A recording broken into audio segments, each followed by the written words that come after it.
चलिए इस तो बात करते हैं एक और नए क्वेश्चन के बारे में। इस क्वेश्चन में एग्जामिनर ने कहा एक नाव धारा के अनुकूल 20 किलोमीटर की दूरी 2 घंटे में तय करती है, जबकि धारा के प्रतिकूल प्रतिकूल समान दूरी 5 घंटे में तय करती है। तो स्थिर जल में नाव की गति क्या है, ये एग्जामिनर मुझसे पूछ रहा है।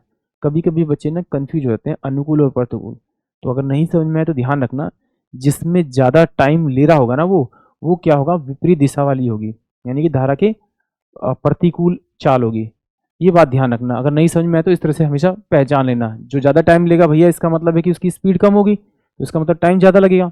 तो सिंपल सी बात है, इसने कहा धारा के अनुकूल 20 किलोमीटर जाता है वो 2 घंटे में, तो 20 बटे में अगर मैं 2 करूँगा तो टोटल मेरे पास में कितना आ जाएगा, स्पीड कितनी आ जाएगी, 10 किलोमीटर पर आवर आ जाएगी धारा के अनुकूल।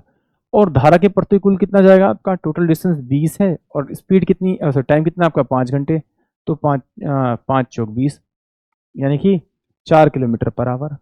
एग्जामिनर ने क्या पूछा है मुझसे कि स्थिर जल में नाव की चाल पूछी है, इसका मतलब बोट की स्पीड पूछिए, तो इन दोनों को आप जोड़ दीजिए।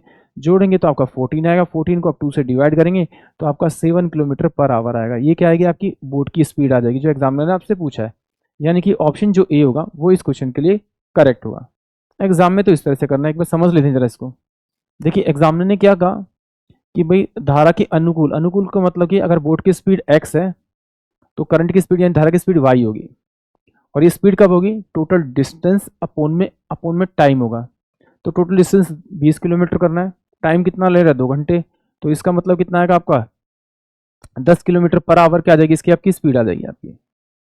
अब धारा के प्रतिकूल यानी कि x माइनस का y, टोटल डिस्टेंस कितना कर रहा है 20 किलोमीटर, टाइम कितना रहेगा आपका 5, तो इसकी स्पीड कितनी होगी आपकी 4 किलोमीटर पर आवर। मुझे क्या चाहिए, बोट की स्पीड यानी कि x की वैल्यू। तो अगर मैं इन दोनों को अगर जोड़ूंगा तो देखिए y से तो y कट जाएगा, तो मेरे पास में 2x आ जाएगा, बराबर में कितना हो जाएगा आपका 14। इससे इसको डिवाइड करेंगे तो x इक्वल टू कितना आ जाएगा 7 किलोमीटर पर आवर। यानी कि ऑप्शन जो ए होगा वो इस क्वेश्चन के लिए करेक्ट होगा। आई होप आप सभी को क्वेश्चन समझ में आया होगा।